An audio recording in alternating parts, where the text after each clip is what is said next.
So lots of times when people read about Erickson, it seems that he is this technician and that he is so thoughtful about all of the things that he was doing, and certainly he was. He was a genius about what he did.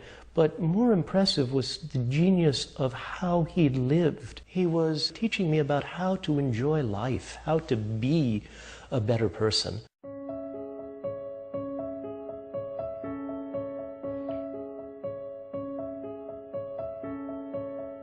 I'd like to have you take your time about going into a trance. I don't want you to go into a trance too soon.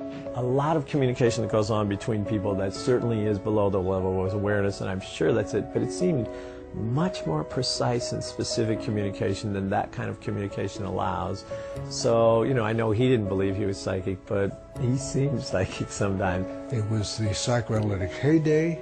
The hostility directed at anyone doing brief therapy was intense. Do you always keep your hand up in midair like that? No, occasionally. How far are you keeping it up there now? You don't know? A lot of people came to see him, and every now and then he'd be able to collect somebody who also shared with him that idea that it was fun to learn things.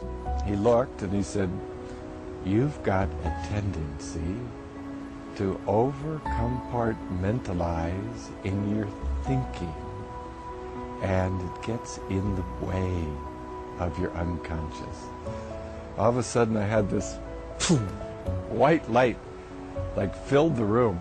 He always made the most difficult problem a client had and helped them recognize how they can turn it into an opportunity.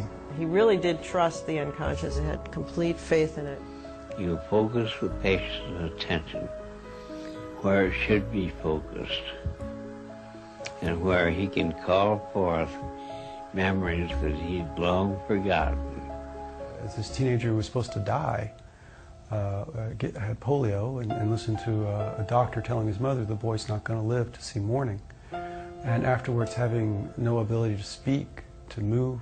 Constant chronic pain. His vision was double, his hearing was impaired. You were talking to a man who had more pain, more limitations than you had, and he was just laughing all the time. He was filled with nature. He was a natural man. Incredible commitment to truth and to humanity.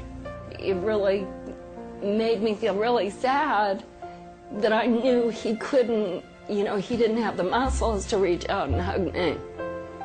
But it was okay. He looked up at me and he said, "You know, Jeff, I'm just another old bozo along the path of life."